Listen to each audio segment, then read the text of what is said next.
theyeshiva.net. Welcome everybody. Good morning to one and all. Before I begin, I just want to make two announcements. Number one, next week there is no shir. So if you could please share it with your friends or family or anyone that you know that comes. Not everybody's on the email, so to avoid extra tircha. So if you could please tell those who often come or sometimes come that next week there will not be a shir. I'm out of town. That's number one. Number two, next Thursday, that's a week from this Thursday, we're going to resume our Emunah series here in the tent. That's a shir every Thursday night for Lag BaOmer, excluding, of course, Yamim Tovim, which is going to be focused on various elements and basics of Emunah, various questions that people have. That's every Thursday night, 8:30 p.m. It's for men and for women and for teenagers right here with a mechitza and hot food. And I told them to put on the women's section salad instead of cholent, because last time we had an event here, I don't know what, 2 weeks ago, and the guy puts kugel and cholent at the women's section like the men's section, because a guy did it. So I saw at the end of the event, all the men went to the women's section, and I was happy for them because they had a lot of leftovers. But everybody is invited, especially for young people or teenagers. That's beginning not this Thursday, but next Thursday, February 15th at 8:30 p.m.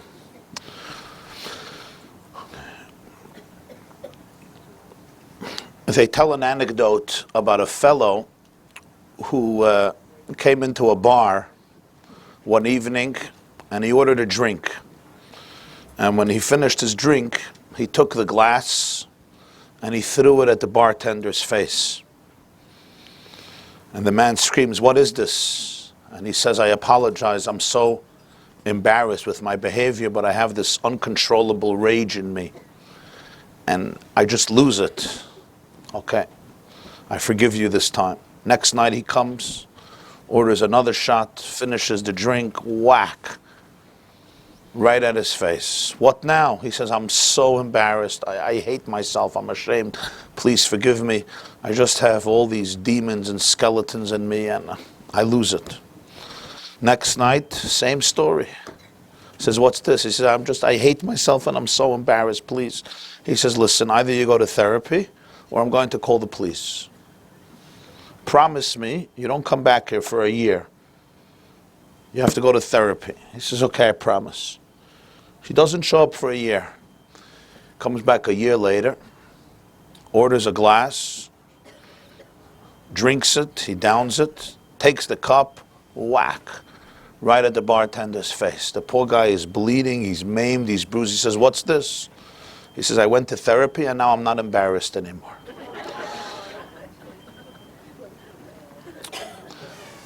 Today we're going to explore a halacha, a law, which is rooted, it originates in Parshas Mishpatim. At first glance, it seems like very physical, very technical, dealing with issues and questions and dilemmas that would seem to have little relevance to most people's lives, at least to many people's lives today. And yet on deeper glance, we will see this law as a reflection of a deeper cosmic and psychological and spiritual truth in human life. One of the main issues, one of the main laws discussed in Parshas Mishpatim is if a person owns an animal and the animal aggressively attacks and damages another person's animal. The way the Torah illustrates and describes the scenario is, ki yigach shor ish, if somebody, say, has a bull. The bull is a domesticated bull, and therefore its behavior of attacking another animal is uncharacteristic. It's not a wild, untamed, uncontrolled bull. This is a domesticated ox. And yet, sadly, uncharacteristically, to the surprise and utter shock and dismay of the owner, your bull goes and gores and attacks another animal. It maims it, it damages it, it hurts it, or it even kills it. The injury is fatal. It's not only about a bull. Somebody has a dog, right? It's very common today that people have dogs, and the dog is a tame dog, the dog is a nice dog, the dog is a well-behaved dog, but it happens. The dog suddenly goes and attacks a puppy or a neighbor's dog or a friend's dog and injures it badly or kills it. What's the law? You remember a few years ago in Connecticut, somebody had in their home a chimp. You remember? You remember that story? And the chimp was very well behaved. This was a domesticated chimp, best friends with the owner. And one day, the chimpanzee just lost it. And the horrific damages it caused the person who was in the house was a well-known story. What does the halacha have to say about this situation? In that case, it was a person, which the Parshas Mishpatim also discusses. But the question we're addressing here is if your animal damages another animal or kills another animal. So the Torah, Mishpatim, and this is the law, gives a very interesting verdict. And that is the first 3 times, since this behavior is completely uncharacteristic and abnormal for the animal, so this type of animal is called a shur tam, which means an innocent ox. A tam is like innocent, tamim, tmimus. It's considered to be an innocent ox, and therefore the owner is obligated to pay chatzi nezek, half the damage. In other words, the losses are split between the owner and the victim. You'll say, what's the victim's fault? Right? In American law, it doesn't work that way. Why is it the victim's fault? Why, if his dog was killed, or his bull was killed, or his cow was killed, or whatever animal was killed, why is it his or her fault to split the losses? The answer is you're right. It's not. But we also don't blame the owner. It's also not the owner's fault. He or she is responsible for their animals, but this animal, for years, has never behaved this way. So the Torah deems him as innocent as well. And therefore, they split the losses. It's almost like it was, so to speak, a mazel that this person lost their animal, and they split 50%, which literally means he pays for half the damage. So if the loss was $1,000, say the animal was worth $1,000, I mean, there's maybe an emotional element, but that's a separate issue. So he pays $500. That's the first 3 times. However, if this ox has gored 3 times, now its status in halacha changes from a shur tam to a shur hamuad. Muad in Hebrew means it has a proclivity. It's prone to gore. You know that this is not a domesticated ox anymore. This is a dangerous ox. Even though months can go by and nothing happens. But if 3 incidents occurred, it changes halachically, legally, the status of your bull or any other animal. Say a person has a dog and the dog attacked 3 times. And now it's the owner's responsibility to guard this animal excessively and avoid any potentiality for such damage. And if there is such damage, we deem and confer complete responsibility on the owner of that animal, and therefore he or she has to pay what's called nezek shalem, the complete damage. This is the difference between shur tam and shur hamuad, the innocent ox, so to speak, and the ox that is prone to damage after 3 times. There is a discussion among the various acharonim if after 3 times it's a new status, or it just reveals retroactively that this gore has always been an aggressive, undomesticated bull with some halachic ramifications. But this is the general outline. And as mentioned, it's about 3 times. After 3 times, its status changes. Once, twice. Once it's 3 times, you already see that there is a nature here. It's not just a fluke. It's not just a one-time incident, and therefore you are now responsible to treat this animal differently. You can't just let him walk near other bulls. You can't just let him hang out near other dogs. It's simply too dangerous. If you want to take him out of your property and have him contact and you want him to be able to socialize and have contact with other animals, you're responsible for all the results because he's a dangerous or very aggressive, let's put it, very aggressive animal. There is a very interesting halacha. The Mishnah and the Chazal tell us, and there's a whole tractate of Gemara, Mishnah and Gemara dedicated to these laws, called Baba Kama, which is based on the verses in Parshas Mishpatim. And there's a very interesting law, Muad l'Shabbosis, Einoi Muad l'Yemei HaChayil. If somebody has an ox that gored other oxen 3 times on Shabbos, one Shabbos, next Shabbos, and the third Shabbos, this animal is not considered a muad for weekdays. Only Shabbos, not weekdays. Which is a very fascinating halacha. You wouldn't think that the ox follows a calendar. But that's the halacha. On Shabbos, yes. Shabbos, if it gores a 4th time, you have to pay full damage. If the damage is $20,000, he's responsible to pay. However, if something happens on Tuesday, the owner has to pay half damage. Why is that? This is what our sages, our rabbis teach in the Mishnah. What's the logic for this? So Rashi says a fascinating idea. Rashi in Baba Kama, page 37, Lamed Zayin says, because Jewish animals are forbidden to work on Shabbos.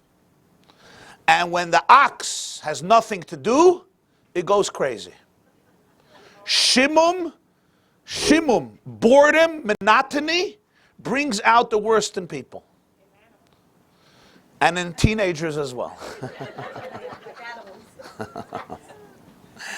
It's about a nature. It's not about the ox. It's about a certain concept. When somebody has nothing to do with their life, and on Shabbos, the animals, the ox, they don't work. One of the Aseres HaDibros is, Shabbos is not only to be observed by the people, but also by the animal, which is in itself a fascinating law. I'm not allowed to have my animal work on Shabbos. The animal is allowed to relax and just chill out on Shabbos and enjoy the day of vacation. It's great for the animal. It shows the dignity one has to have towards an animal. That on Shabbos, no animal of a Jew was allowed to put to work. I can't have my ox plow the field or do any other labor, whether it's my horse or my donkey or my camel or any other animal. The animal is just let to be and, so to speak, enjoy life. But there are consequences, Rashi says. The boredom of the animal, the fact that it's not being harnessed to work, can express itself in wild and aggressive behavior, and therefore it doesn't translate into weekday behavior. It's not an essential quality. Sometimes you have to be able to identify this. This kid is bored. He or she has nothing to look forward to. No outlets for their energy. All they can do is climb walls or become an intellectual mathematician, which they can't do both, and therefore the result is they start goring whatever is around them if they feel they're capable of goring it. Tosfos gives a second reason that he quotes from Talmud Yerushalmi, and that is equally fascinating. Animals are extremely sensitive. On Shabbos, Tosfos says everybody wears different clothes. And you have to understand this contrast was very extreme in ancient times. People didn't have a lot of clothes, and they had a special set of garments that were beautiful, clean, often white, for Shabbos. So Tosfos says the ox does not recognize its owners, its family on Shabbos, and it goes crazy. Because of the change of attire, the ox feels very insecure. These are people I know. Suddenly I don't know them. Because for 6 days it was used to another set of garments, and therefore, in this insecurity and fear, the ox becomes aggressive. Again, it's not about aggression. It's about fear. It's about anxiety of not knowing what is around me, which is, again, another very profound psychological lesson when it comes to humanity. Here's an example. They seem like technical laws with animals, but they really have a lot of psychological relevance when you have to diagnose a situation, a problem, even in a child's life or an adult's life. There's an interesting story, parenthetically, about the Rogatchover Gaon. The Rogatchover Gaon was a man named Rabbeinu Yosef Rosen. He was one of the great geniuses, not only of his generation, but of many generations. He passed away, Tainus Esther, 1936, before the war. He was a Rav of a city called Dvinsk in Latvia. And the Rogatchover Gaon was a man, his entire life was Torah. And a woman came over to him once as the rabbi of the city, and she had an issue. She was a young mother, and she was nursing her baby. And on Shabbos, the baby would not nurse. On Shabbos, the baby would not nurse. All week, the nursing was fine. On Shabbos, somehow the baby would not nurse. So she comes to the Rav, the Rogatchover Gaon, for her problem. Without skipping a heartbeat, he tells her, it's a Tosfos in Baba Kama, page 37. What are you talking about? So he tells her over this Tosfos that when the ox sees different set of clothes, he doesn't recognize the people and he gets anxious. He says, this is what's happening with your baby. Your infant, because Shabbos, you look completely different. So this baby is experiencing anxiety, and therefore it's hard for the baby to nurse. This is what he told her immediately when she shared with him the problem that she's having on Shabbos with her baby. And indeed, she altered that, and the baby was fine. The baby continued with its behavior. Babies are we sometimes don't realize what infants are aware of and what they're not aware of, what they pick up, what they don't pick up, what they detect, what they don't detect. But they detect much more than we often can imagine. Now comes the following question. What happens if somebody has such an ox or bull, or any animal really? I say ox because that's the illustration the Torah gives, but it could be any animal. As I said, it could be a dog, it could be a chimp. Excuse me, it could be any other beast or animal that is domesticated. What happens if it indeed is transformed from a shur tam into a shur hamuad, meaning an ox that is now prone to damage, and therefore I have to take full responsibility to protect it, and if not, I am responsible as its owner to pay full damages. Can it ever revert back to its more innocent, domesticated status, where if afterwards it gores again, I only have to pay half damage? Or once it becomes a shur hamuad, once it changes its category, that's it. This is what it is for life, and whenever it damages, you have to pay full damage. So our sages tell us, the Chazal, the Chachamim tell us again in Tractate Bava Kama, that there is a method. What is the method? Sometimes you can train an animal and train it well. A wild animal, they do it, trainers do it all the time. A wild dog can become tamed. A wild bull can be cultivated to be more relaxed and more respectful and know of its boundaries, as by using the techniques that are continuously employed by animal trainers. And therefore, if this shur hamuad is dealt with in an appropriate way, but it's not enough that the trainer says, I think he changed. Rather, you look at this animal and it's hanging around children, and it's hanging around other animals, and it's not displaying any aggressive behavior, and this happens continuously, so then this animal's status changes. Once it has proven itself to have been trained well and go in to the category of domesticated animals that can be trusted to be around other animals or people without the fear of them aggressively attacking them, this animal's status now changes. But it has to be trained. You can't just say, oh, my animal changed. Based on what?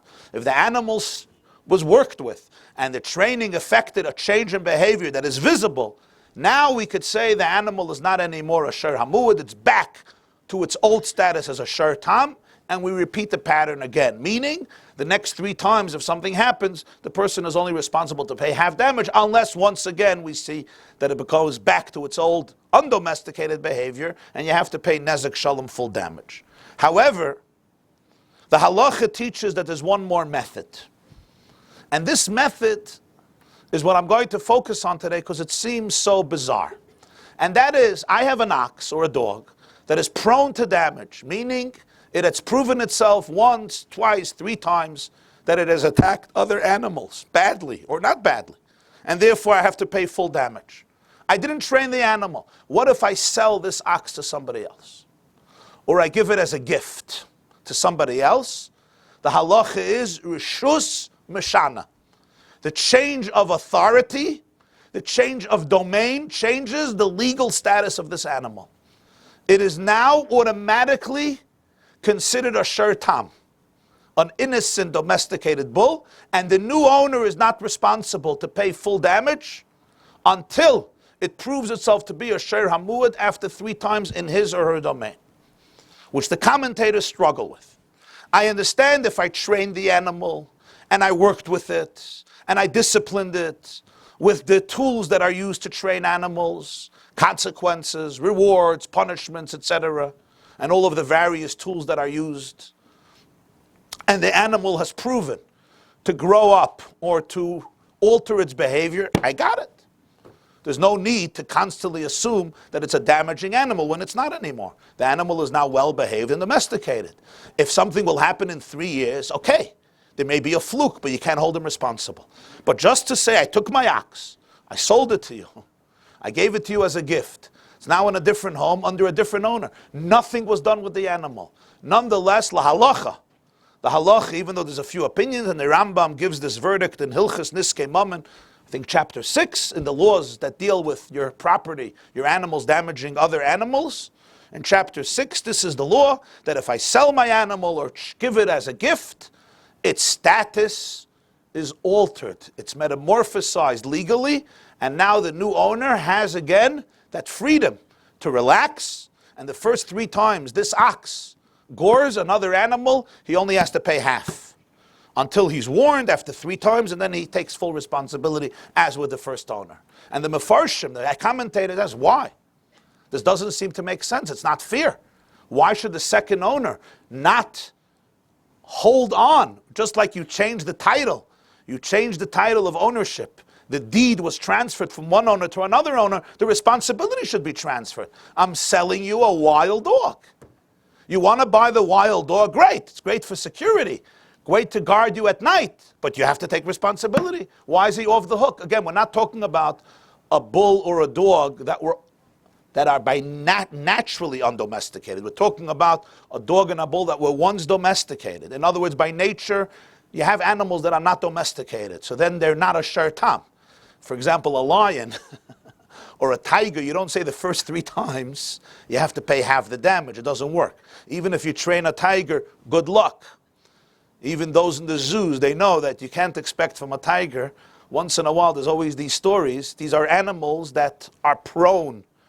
They don't allow themselves to be confined. It's just what they are.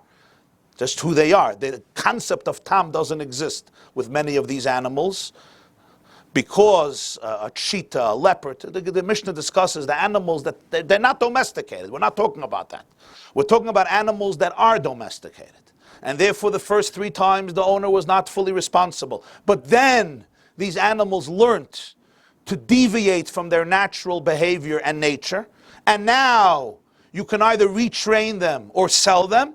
When you retrain them, they go back to their original status. And even when you sell them or give them as a gift, they go back to their original status, which doesn't seem to make sense. So one of the explanations, Rabbeinu Menachem HaMeiri, one of the great Talmudic commentators, says something surprising. He says that the ox going out from your domain to another domain, from your authority to another authority, changes its mazel and its teva. It changes its mazel, those are his words, and its nature, which again requires explanation. What is the meaning of this? Is this a spiritual thing? Is this a physical thing? The most common and probably logical explanation is that it has to do again with the sensitivity of an animal.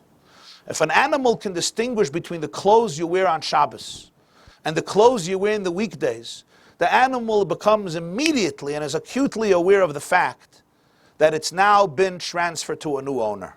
Both practically geographically, it's not in the same home, it's not in the same barn, it's not in the same field, it's not in the same corral, it's not in the same pen, it's not in the same courtyard. As well as socially and emotionally, there's a new owner giving orders. There's somebody else feeding it, there's somebody else nurturing it, there's somebody else taking care of it. So right when the animal is transferred, either by a gift I give to somebody, or sale, immediately the animal knows, ooh, there's a new system. I don't know if I should compare, but those of us in school who were mischievous, it's always the first day of a new year, you put your behavior on hold. in order to see and check out the new teacher, especially if there's a new principal. You remember those days? Now, usually after a few minutes, you see that the new teacher, you'll also be able to wrap around your finger, and it's fine. You just go on with your old behavior. But there's that 5-10 minute pause of even the most mischievous, rebellious, aggressive children, the nightmare of every teacher and principal in the school, that the first day, there's what we call 5 minutes of grace that they give teachers in yeshivas. Not 100 days, but 5-10 minutes of grace. And the boys and the girls who are very smart and intuitive check out the quality of the new one. And they wink to each other with eyes. Here we go, here's another one. Here's another one, that we're going to enjoy for the year. And once in a while, if the teacher is a real pedagogue, he or she seizes the moment and the 5 minutes of grace and does something a little different. A teacher once told me that he came in the first day and he was told he was given a pretty challenging class, and particularly one child who was known to terrorize every teacher. This was a yeshiva in Brooklyn, where people are generally more aggressive and more uptight, I guess because of lack of space, or it's New York, or whatever the situation is.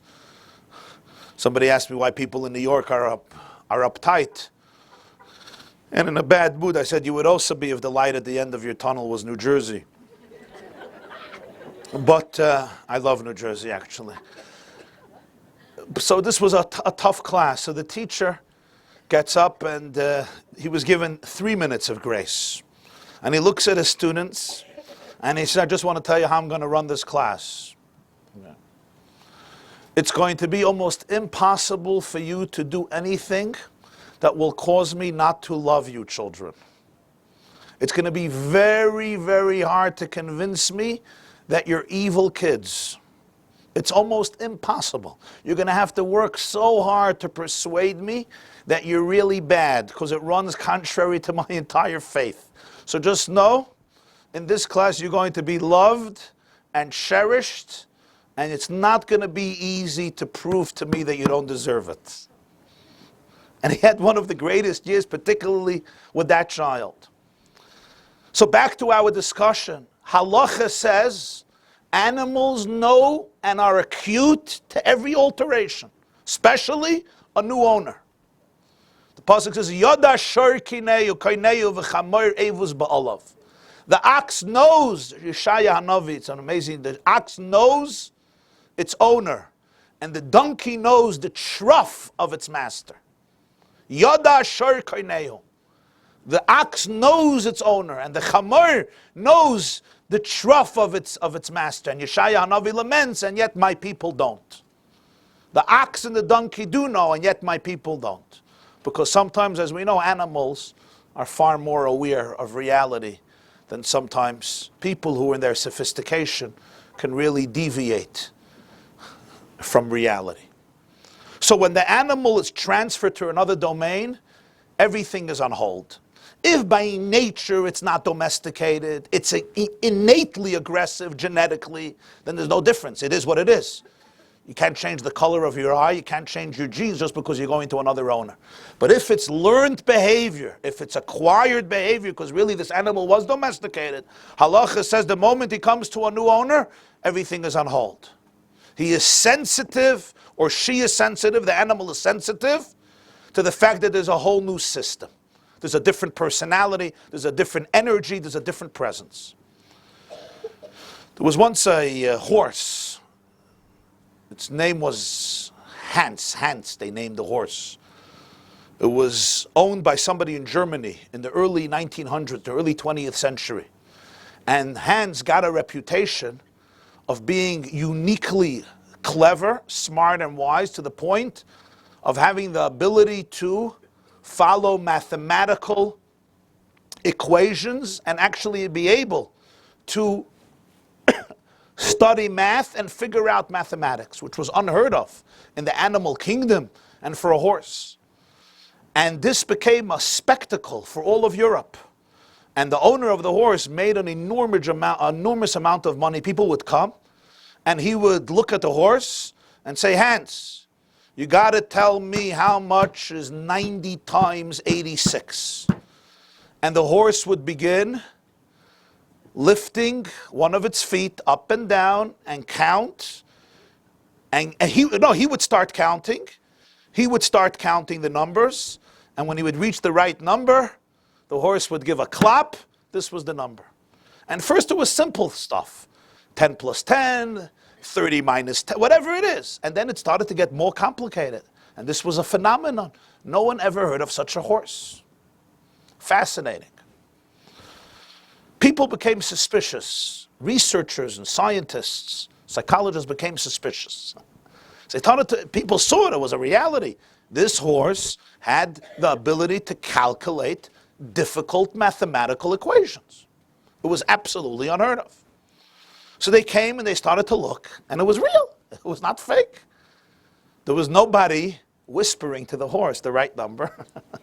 Not that that would help, but rather he would mamish, as long as he was on the wrong number, the horse did not display anything. He came to the right number, and the horse said this was the one. Or to the point that the horse itself was picking up its foot, going through the numbers, instead of speaking the numbers, and then reaching the right number, say the right number would be 172, and then stopping. This is it, 172, or whatever the number was. And they're looking and looking, and they're trying, they feel that something is off. And they're searching, what is it? And they can't figure it out. It's all legit. There's no lies, no deception. It's very hard to deceive it here because horses are, there's no whispering and there's no secret video or secret MP3 that's playing in its ear. And then they decided, what if they would separate the owner from the horse? They would put a curtain in between them. And they did. They put a curtain in between them, and they saw that the horse was now not always accurate. Yes and no, sometimes yes, sometimes no, sometimes a little off. Why? The horse heard the question. The owner was there, but the horse couldn't see the owner. They decided to take the owner completely away and do this with the horse on its own. And it was all over. There was not one question that the horse got right, and they couldn't figure it out. Another guy is standing there. How much is 9 plus 9? The horse couldn't figure it out. How much is 9 times 9? The horse couldn't know. The horse didn't even begin to know, like any other animal. This is not what animals are for. Knew, and they searched and searched, and then they figured it out. And in a way,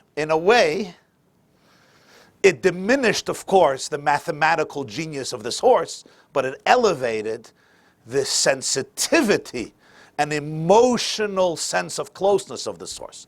What they realized was as follows. If this guy is standing in front of Hans, the owner, and he says, Hans, you got to tell us how much is 9 times 9.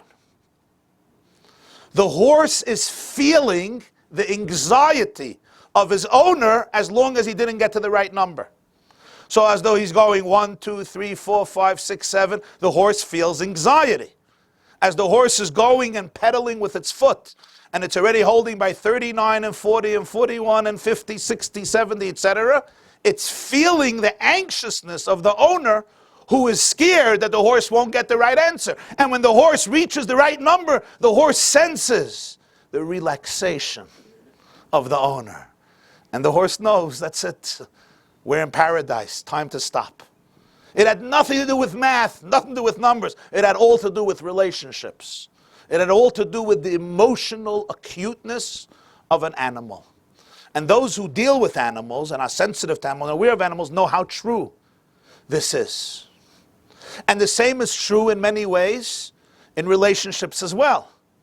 We often make algorithms, and we define life based on algorithms, and there's of course a lot of value to that, but this had nothing to do with mathematical algorithms.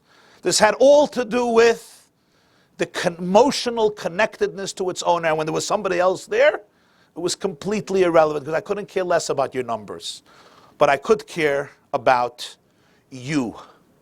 And in education, that itself is a very, very powerful idea.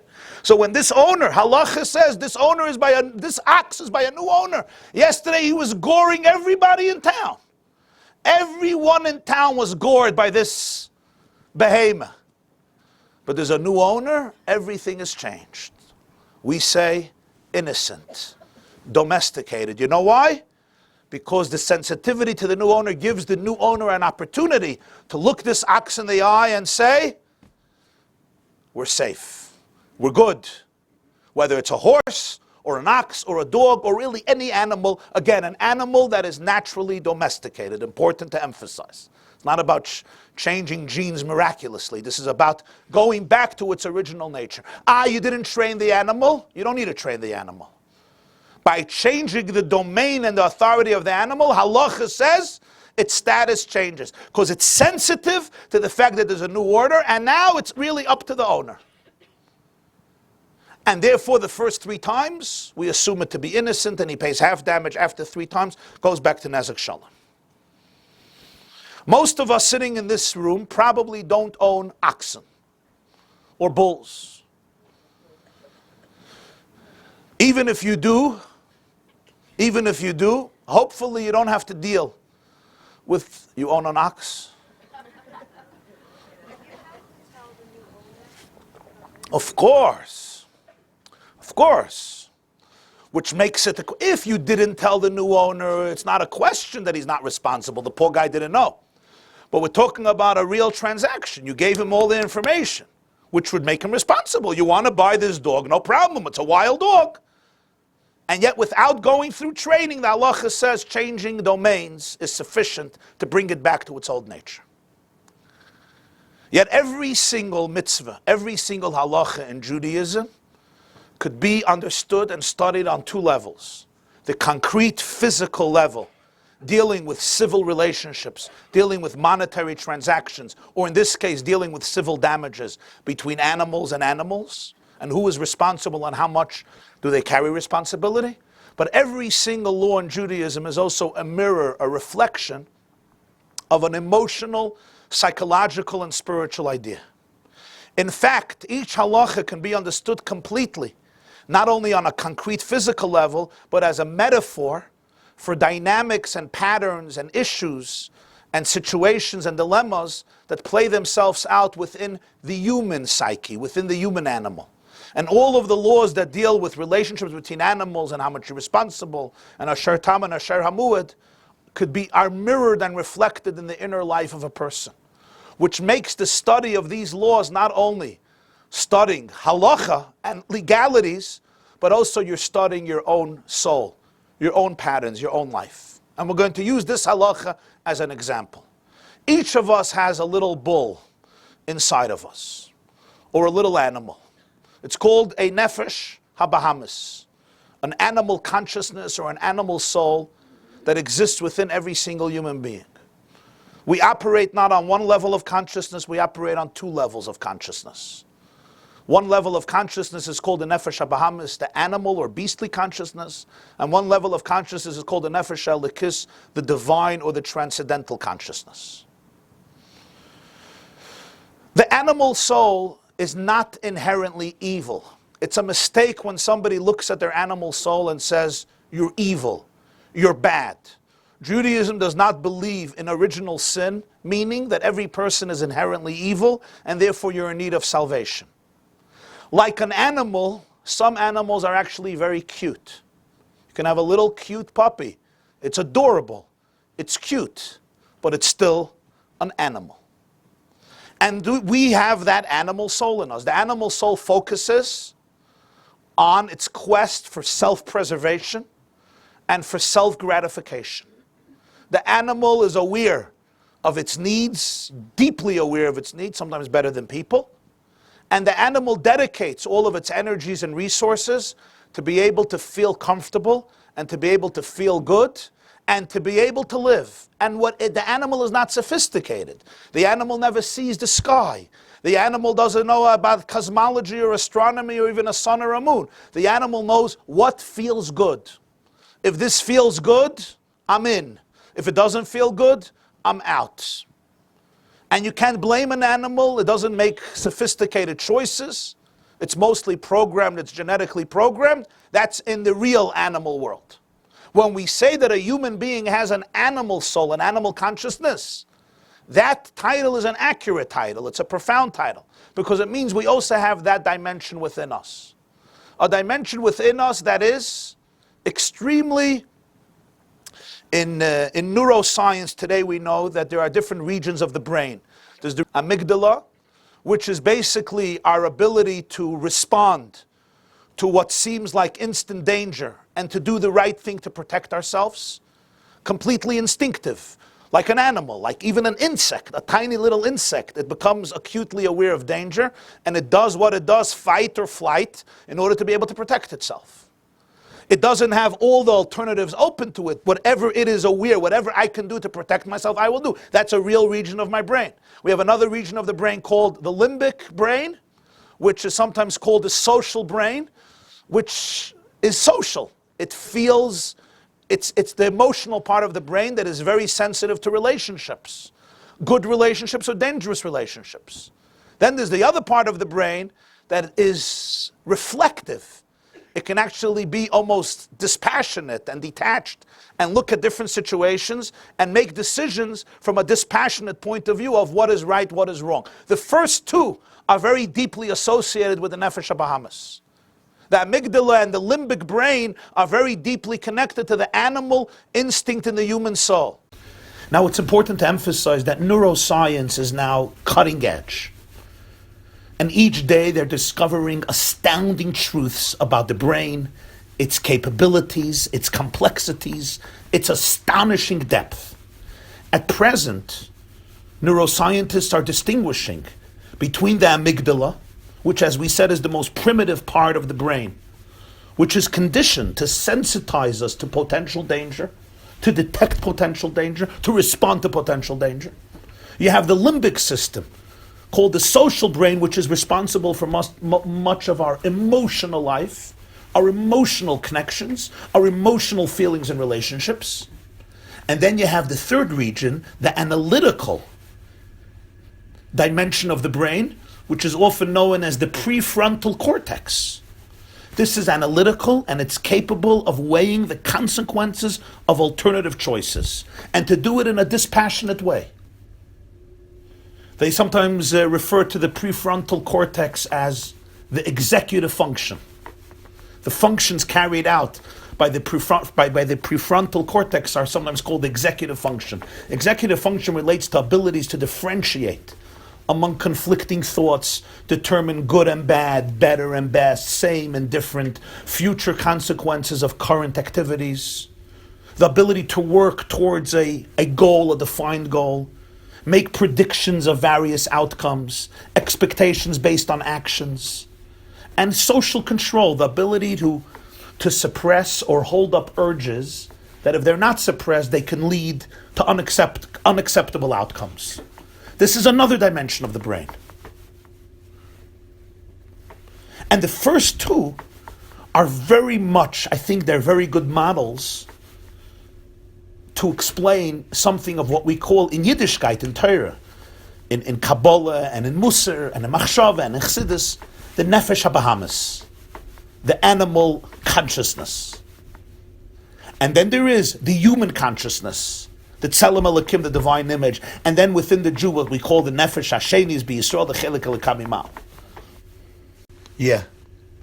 No, you're right. The amygdala is part of the limbic system, I know. The limbic system includes many aspects of the brain, including the amygdala. Right.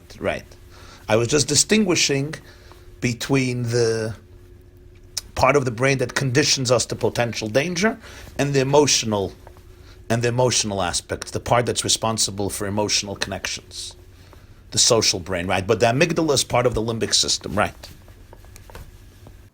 Now, this animal is not bad at all, but if it's not trained, if it's not educated, if it's not disciplined, especially if it suffers trauma or abuse, or it experiences a lot of negativity and dysfunctionality, from a little cute puppy, it can turn into a dangerous German Shepherd. From a little cute calf, it can turn into a bull that you don't want to start up with. Is the bull essentially evil? No. The bull is trying to protect itself. That's what it knows to do. It's trying to protect itself and it's trying to feel good. And this is what it knows about feeling good. So this bull is not bad. And the bull is actually responsible for our lives. The Nefesh HaBahamis is associated with a lot of our biological life force. Just like every animal has a soul, we also have an animal soul. Nefesh habasar bedami, it's the natural life force of a person, the electricity of the human body, giving us our biological functionality and giving us various dimensions of human consciousness. We also have another soul, which is uniquely human, what's called the Tselem Elokim, the divine image. In the Jewish soul, it's called the Nefesh Elikis, which is a Chelik Elikam Imal, a divine soul, which is a piece of God that animals don't have. Now, what happens with these animals? You can have an animal that's a shur tam. It's innocent. It's still an animal. It protects itself. It focuses on itself. It wants to be comfortable, happy, self-preservation, self-gratification. In fact, it can even become a complete ally with the divine soul. It can become a complete partner with the godly soul. Even if not, and there is a tremendous struggle between them, which is the common reality in people's lives, but nonetheless, very often this shur in people's lives is a shur tam, it's innocent, and yet, even an innocent bull can one day wake up and start goring. That bull starts goring. And the owner says, I didn't expect this. This is abnormal behavior.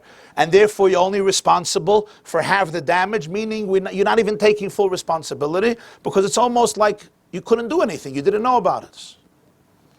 But after 3 times, the status changes from a shur tam to a shur hamuad. What does this mean in people's lives? Even the most innocent animal has a bad day. An innocent animal has a bad day. The animal in it takes over, and it loses it, and it can go crazy and cause a lot of damage. But nonetheless, the first 3 times, it's still called a shur tam. What does this mean in people's lives? We lose it. Even the best father or the best husband, once in a while, can lose it. Even the most amazing woman, wife, and mother, with all due respect, could once in a while lose it. And yet, it's not the end of the world. Because in life, perfection is not demanded. Accountability is demanded. People who demand perfection are living in La La Land. People who demand accountability are living in a real world. I could make mistakes. I could sometimes say something obnoxious, self-centered, and hurtful. But I can apologize. And I could say, this triggered very deep pain in me. It triggered very deep hurt in me. It triggered an old issue within me. It triggered very deep fears in me. And the way to deal with it, my amygdala, the way to deal with it was I had to protect myself. So I started to holler. I started to scream. And I apologize. I said things that I should have not said. Okay, you have an animal in you. On the contrary, this is the grace of a human being, that he or she is not perfect, but they're accountable. And I'm accountable for my behavior 24 hours a day, and I could make mistakes. And who does not make such types of errors and mistakes? So you can have the most cute and delicious and adorable tati, who sometimes starts goring, especially if he's hungry. They say with men, you have to know 2 things. They have to be fed and watered. But fed and watered could mean on different levels. So sometimes in the most delicious and wonderful and graceful and selfless mommy can also lose it. You're stressed, you're exhausted, you're overwhelmed, you're deeply hurt, you're deeply worried, you're full of anxiety, present company excluded. I know. They say, what was the nature of a Jewish telegram? The nature of a Jewish telegram was, start worrying, details to follow. There's always what to worry about. I heard yesterday a conversation between 2 people. A woman and a man. He has 2 children and she has 12 children. And they were talking, they were schmoozing. I happened to be there. I was walking out. And when this man heard that this woman has 12 children, he was like overwhelmed.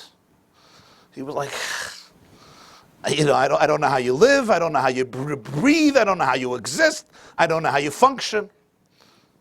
I have 2 children and it's hard enough. How do you deal with it? So she told him, I want to tell you something. Each child takes out all of your koiches. No difference if you have 12 or you have 1. Each child takes all of you. All of you has to be present in order to give this child what they need. Physically and even more socially and psychologically and emotionally and spiritually. You have 2 children, it's all of you. And you have 1 child, it's all of you. And you have 12 children, it's all of you. So a person is overwhelmed. And when I'm overwhelmed, I could respond. And if I'm not feeling well, and if I'm having other issues, I'm not always in full control. So even the cutest, most wonderful little calf, as it grows up and it has horns, it loses it and it starts goring. And then you have to look at the damage and pick up the pieces and make amends. And although the person is responsible, but we appreciate the fact that we don't hold them fully responsible. In other words, it's almost intrinsic to human behavior and human nature. As long as you don't run from it, you don't deny it, you don't repress it. Not perfection, but accountability. And then I pay what I have to pay, half the damage, and we move on. That's a shur tam. But then you have a shur hamuad. A shur hamuad is a bull that is prone to damage. This is already not, I had a hard day. You said something that really, really triggered old stuff, when I was 6 years old. Or you didn't do, I really needed something and I didn't have it and I was just drained. Fine. What happens is the person now acquires a whole new set of behaviors. This is the little animal who, in trying to be comfortable, doesn't once in a while binge, develops an addiction. Because this animal is so yearning to have a comfortable life, to be happy, all because of its quest for self-preservation and self-gratification. So this little animal or this big bull becomes what we would call an addict. This is not a shur tam, this is a shur hamuad. It's continuous behavior that becomes now almost like second nature. The extreme of it is an addiction. Somebody has an addiction to alcohol, or to gambling, or to certain websites, or to nicotine, or to food, or any other addiction. There's a big list. I'm not going to go through the whole list. What is this? This is not just my animal has a void, and I took that extra piece of cake that I know I didn't need, and I get into a depression for 35 minutes, or for 3 hours, and I get out of it, and I say, you know what? It was a weak moment, and I take responsibility, and I learn my lesson. No, I'm not controlled anymore. I can't control myself anymore. This is what happens every night. It's what happens every morning. It's what happens every other day. What happens every weekend. This person now is prone to damaging behavior to themselves and to others. You have a father who can never control himself. Every day he's yelling and hollering at his wife. He's yelling and hollering at his children. Hitting and cursing and screaming and abusing. This is not a shur tam. Does it happen to the best of the best? Of course it happens. And you can apologize. And everybody understands that. We make mistakes. We have Yetzer Haras, we have Nefesh HaBahamas. But a shur hamuad means this is already my pattern. After 3 times, it becomes a pattern. And a pattern means that it's now it's not innate, but it's almost innate. And here it's a completely different situation. Here now the person cannot claim innocence anymore. This is a serious problem. You have to take full responsibility. You're responsible for all the damage. Because right now the person has allowed their life to go out of control. And the people who are hurt in the process could be hurt very badly. There's no accountability. Right now I am just in a destructive path. And it continues and continues. This is called a shur hamuad. It's not always so aggressive. Sometimes it's more refined. But the point in every person's life is, where there's certain components that I'm not anymore, I cannot anymore say it happened. It didn't just happen, it's constantly happening. This is a part of my life that I lost. I simply don't have control anymore. The third region of the brain is out for lunch and for breakfast and for dinner. And remember, when the Torah says about Paroi, Hashem keeps on telling Paroi, Hashem keeps on telling Moshe, I'm going to harden Paroi's heart. And he will not send the Jewish people out of Egypt. And all of the commentators say, so why are you punishing him? If you hardened his heart and you turned him into a stubborn mule, so don't expect anything from him. So Paroi was really a fine guy. So blame yourself. You take Paroi and you say, I'm not going to let him surrender and let the Jewish people go. I'm going to make sure that he stubbornly refuses. So what do you want from him? You could do this to anybody. Big deal. So you turn Paroi into a monster, and then you punish him for being a monster. Not nice. This is a big question. Good question, no? He keeps on telling Moshe, Ani achazak es loiv Paroi. Achbid es loiv Paroi. I'm going to make his heart stubborn. You will not be able to budge him. So was willst du from Paroi? Paroi himself was a little mushy piece of wax in a frying pan. You put on the fire, the frogs come in, yeah, go. But the Rebbe Shalom said, no, we're going to make him tough. So there's a lot of different interpretations of the famous answer from the Rambam and the Ramban and other Rishonim. In the beginning. Yeah, the Rambam says in the beginning he wasn't, and the punishment for him doing it in the beginning was that later it became, so to speak, impossible. If we want to explain this from maybe a neurological or a psychological point of view, and this is a very profound idea in life, freedom is a muscle. Use it or lose it. A muscle has to be exercised. If you don't exercise a muscle, you can lose it. The more I use freedom, the more I'm free. The less I use freedom, the less I'm free. Go back to the regions of the brain. The more I detach myself from the region of the brain that can actually look at a situation, survey it, and ask, what is the right thing to do, what is the wrong thing to do? Not my limbic brain, not my amygdala, but rather the part of the brain that can be reflective. I don't use it. All I follow is the instinct of what feels good at the moment. What is going to protect me at the moment?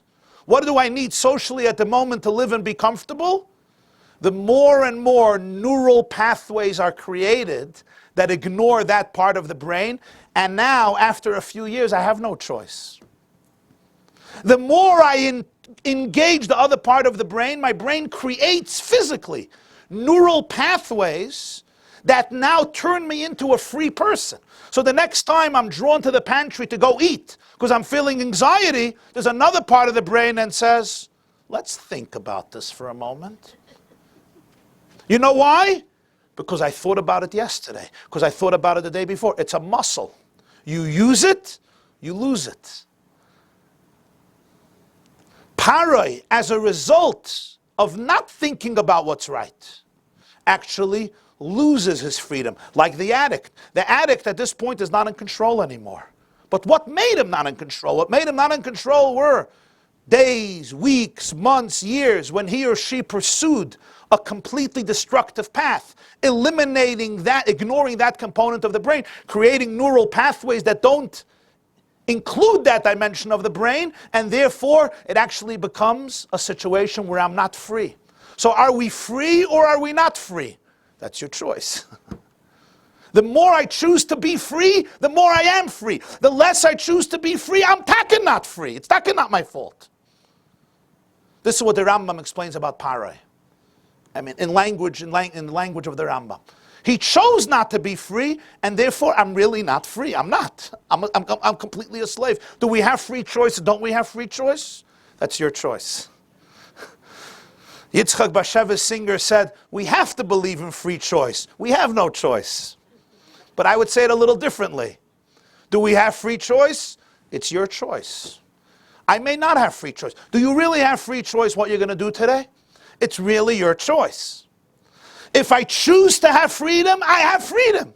If I choose not to be free, Every day I have less and less and less freedom, and at some point I have absolutely no freedom. If I choose today to be free, today it's going to be harder because my brains have to learn new pathways. But in a month, in a year, you're a much more free person. Freedom is not a gift only. Freedom is a muscle. People who exercise muscles, the muscles function on an optimal level. People who exercise once a year, they function on some level. People who never, they say, okay, it's not going to work in this body. So therefore, when this person now goes from Sher Tam to Sher Hamuad, it's a completely different lifestyle. I now have to be protected. I can't even trust myself. Wherever I go, I gore.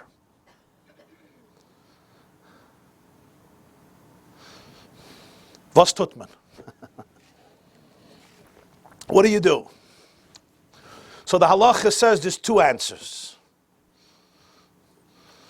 First answer is you got to start training the animal. You got to retrain the animal. You got to take the animal. You got to take the bull by its horns, pun intended. And you have to retrain it. And this training takes time. You have to learn with this animal what is going on. Maybe you have to psychoanalyze its behaviors. You have to explain to it its background. You have to explain to it what its decision process is like. You have to explain to it what it's looking for, what its nature is. And ultimately, Be'ezer Hashem, you can retrain the bull, and suddenly the bull walks around, and it's domesticated, and once again it reverts to its old status. Comes the halacha and says, there's another path. And the other path is, you transfer its domain. I give it as a gift, I sell it to you, it has a new owner, and it's a different animal. What does this mean in a person's life? In the spiritual life of a person, it means you take your animal and you give it over to God. You transfer its reshus, its authority, from yourself to Hashem. You surrender your ownership over your animal and you give it away to the Ribono Shel Olam. What does this mean in a person's life? What it means is, I can't always afford to wait until I can retrain my animal. That can take a very long time, and that retraining is also sometimes a very complex process. It's necessary, and sometimes it's crucial and vital, and it's the first natural path that the halacha gives to change the status of an animal and bring it back to its natural, innate, and intrinsic innocent nature. But there's another dimension, and that is, if I could speak to my animal, and speak to my animal genuinely and seriously, and tell my animal, you belong to God. You belong to Hashem. I surrender control over it, and I give it up to God. What happens now is, if you're serious, your animal is going to respond. And it's expressed in different ways. One dimension of it is, the Medrash says, and the Baal Shem Tov teaches it a lot, that Hashem recreates the world every single moment. The world is a new world every moment. We don't live always in that prism. For us, it's the, people say, same old, SOS, same old spaghetti. Or whatever the acronym in Monsey is. Same old sushi. Shabbos, same old sushi. The Chasana, same old sushi at the Kabbalah's Pana. Whatever the S is. Same old, same old, same old. Here we go again. Routine. The Baal Shem Tov says, you're not in touch with the rhythm of the world. There's a beat, and you have to dance with the beat. You can't dance off beat, because then you lose synchronization with the world, with the balance. And dance with the beat means the world is always being created, every moment anew, which means the dance is always happening right now. If I'm dancing to the beat of a moment ago, an hour ago, a day ago, a week ago, I'm completely out. I'm detached from the energy. To tune into life right now means tuning into the power, to the present moment, the power of now, the presence, The present, not the past, not the future, which is why it's called a present, because it is a present, a gift, a matana. And thus, in the world being created right now, there's something called right now. When I give my animal over to the domain of God, who recreates the world every single moment, so the animal could experience itself as a fresh and new being. You don't have to respond to any toxicity, to any acquired habits, learned behavior that turned your brain into a particular type of creature that only knows this type of behavior. You could see yourself completely new, without any strings attached, because from God's perspective, you are new. And new doesn't mean you never lived before. It doesn't mean you don't have parents. It doesn't mean you don't have a home. It doesn't mean you don't have a marriage. It doesn't mean you're going to go to the top of the Himalayas or Mount Everest, even though you would like to do that sometimes. New means that wherever I am in life, I could look at the same reality, but with freshness, with complete freshness. But this is like, who are you talking to?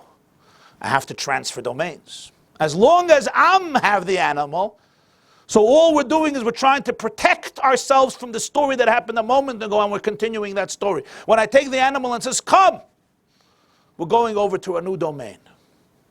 You belong to God. The animal also belongs to Hashem. Because the mistake would be to detach that animal from its source, from God, and reduce it to ashes or dismiss it as evil and destructive. It's not. It's a divine creature. It's a divine creature that is an animal, and it's a divine creature that lost its path and it became a sharamud, but it's still a divine creature. I want to bring you to your owner. We're going to transfer authority. Now when you're in a new authority, you're in a new domain, the animal is sensitive to the fact that in God's domain, the world is new every moment. And as a result of that, the halacha looks at this shor and says, I'm not a shor hamuad anymore. I'm a shor tam. And when the animal really embraces this, it becomes a reality. If the animal doesn't embrace, the animal says, no, of course I'm a sick, crazy, horrible animal. That's what you'll be. If the animal embraces its new owner, and the animal could see itself being under this new owner, everything starts anew. It also has another ramification, and that is, changing the domain of my animal often means I sometimes don't have to deal with every issue of the animal, but I have to take my animal and put it into a divine place. When a person fills their life with good things, with godly behaviors, they saturate their lives with productivity, with positive energy, with light all around them, that in itself has a tremendous impact. Just the behavior, even if I didn't get to the nitty-gritty of everything in the animal. That's Rishus Mashana. There was once a Jew who was imprisoned by a pirates, by an overlord. And this was in the 1600s. And this Jew had a life sentence. It was a whole long story, and this Jew was given a life sentence because of supposed criminal behavior by this pirates, by this overlord. And this overlord tells him one day that I'm going to be kind to you and I'm going to let you free one day a year. And from prison he writes a letter. He writes a letter to a great rabbi and sage. Which day should he choose? A person, imagine the dilemma. A person is going to be in prison for life. They have one day a year to be free. Which day? He asked, should he come out on Rosh Hashanah? So he could be Rosh Hashanah with his family, with his community here, Shofar. Should he come out on Yom Kippur? Yom Kippur is the holiest day of the year. He could fast in prison, but it's Yom Kippur, he wants to be in Shul. Should he come out on Purim? Should he come out for the Seder? Should he come out on his birthday? Should he come out on his wedding anniversary? Should he come out first? When should he come out? One day a year. Which day should it be? So this letter came to the Radbaz. And the Radbaz saw the question, and he answered that the day you should come out is today. The first possible opportunity, the first possible day you can come out, come out.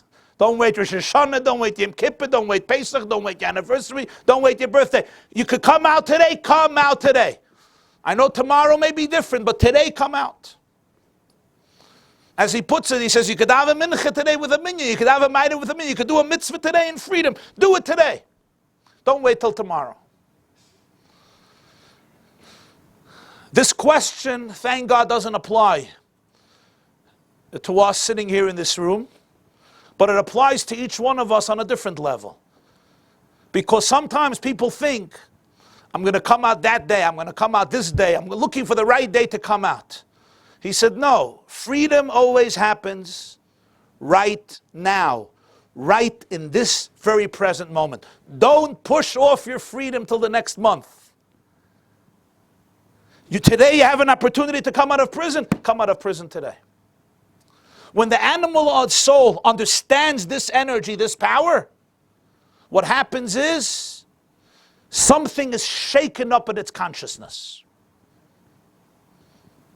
So yes, there is the first process, which is powerful and very deep and long-term and profound, and you really get into the animal, and it has tremendous, tremendous benefits if you're sitting with somebody who knows what he's doing, or she knows what she's doing, which is also a große mazel and a große nes min hashamayim.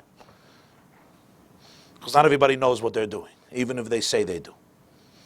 Sometimes they just take the animal and they fahak it even more. They make it even more complicated, more wounded, and more destructive. But if you have somebody who knows what they're doing, really knows what they're doing, they can help unravel stuff. The point of healing and of therapy and of mentorship of people is not to add more layers of toxicity and problems. You came in a happy person, and I'll show you that you're miserable.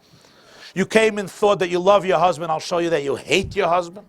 You came in thinking they have a good relationship with your kids, and I'll show you that they mamash despise you. Wow, Baruch Hashem, and now you have self-awareness and your life is miserable. That's not the tachlis of healing. Not healing of a person to unravel the knots and the winds, to take off burdens, to remove, to ultimately become more emancipated. It may take some time, but that's the way it goes. People should never become addicted to the need of feeling that they're always sick and they need somebody to give them healing. They become addicted to that itself. So that's one process. Coupled with that, sometimes it's coupled with it, sometimes it's in addition to that, sometimes it's exclusively one or the other. But the halacha sets forth another very powerful dimension. And that is that at every moment of my life, this is not an easy thing. It seems like a short path, but it's a very, very profound path. Because it's a real metamorphosis in thinking and mindset. If I could speak to that component in me, there's the godly soul in me, which is never addicted. It's always wholesome and sacred and a piece of the divine. But even the animal in me, the beast, which responds to life, and as a result of that could sometimes become a monster, and a monster on different levels. Bein adam lachaveiroi, bein adam lamakim, towards myself, a monster, towards others, both. Whatever the situation is, if I could really have the courage and say, that's it, we're going to a new owner. I'm going to surrender you to a new owner. If you're serious, the animal will listen. And it becomes from Asher Hamuad, it becomes Asher Tam. Or let me put it in different words. There's two paths to recovery. And Elu ve'elu divrei Elokim chayim. Both are halachic, both are authentic, both are Toradic. You know why? We usually need both in our life. They're not mutually exclusive. Sometimes you need more than one. You need one more than the other. Sometimes one is more effective than the other. But both are very real roads, and usually we need both. The first is a rigorous process of self-refinement in which you de-beast your beast, if you know what I mean. You learn to confront and challenge the deepest fears and urges of your animal. It's painstaking, and you have to de-beast its abusive character. It's a process of slow transformation and metamorphosis, and it's powerful. But you know what? There's another process. Sometimes even before I manage to work through all the dark chambers of my wild, untamed animal, Torah presents me with another alternative. And you know what that other alternative is? Change the jurisdiction of your animal. Transfer its domain. Take your animal, take your beast, take your ox, your bull by its horns, and submit it to your higher power. Submit it to the property of God. Even before complete transformation and metamorphosis, surrender it to Hashem. Take your rage, your addictions, your depression, your fear, your trauma, your insecurities, all your pain, and everything that's going on. Turn to God and say, this is yours. Please, this is yours. I'm giving it to you as a gift. Submit it to Hashem. Let Him share responsibility with you. Let Him become your co-partner. Tell Him, I need you to take this. And when you do that, extraordinary results happen. And no, this is not passive. This is not about passive surrender. Okay, God, I can't take care of my life. I'm over. I'm just going to bed. I'm in a depression. You just run my life because I have no hope. No, this is proactive.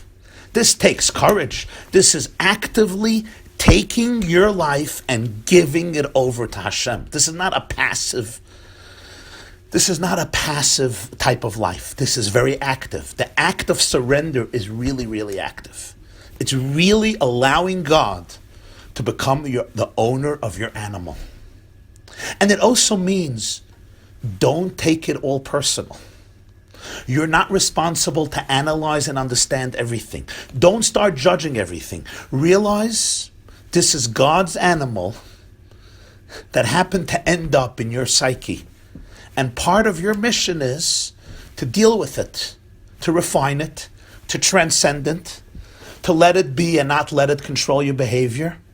Realize that this is God's and it was given to you, and it allows you, therefore, to look at it from a much more meaningful and wholesome perspective. And in that process, you know what happens? From a wild, crazy, aggressive bull, you end up with a nice and holy cow. Have a wonderful week. This class is brought to you by theyeshiva.net. Please help us continue the classes. Make even a small contribution at www.theyeshiva.net/donate.